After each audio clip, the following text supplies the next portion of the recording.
குட்ட எல்லோரும் குனிந்திருப்பார்கள் என்று எண்ணுவது முட்டாள்தனம். குட்டப்பட்டவர்கள் ஒரு நாள் முட்டி மோதி வெளியே வருகிற போது மிரட்டியவர்கள் ஓடுவார்கள் என்பதைத்தான் இந்த எலி நிரூபிக்கிறது.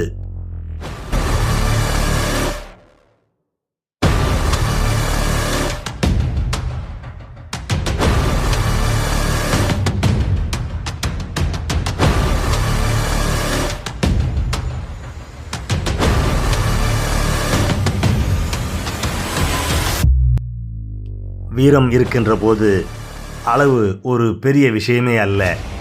கடுகு சிறுத்தாலும் காரம் குறையாது என்பதைப் போல எலி சிறியதாக இருந்தாலும் 3 பூனைகளை ஓட ஓட விரட்டுகிறது. அதுதான் வீரம்.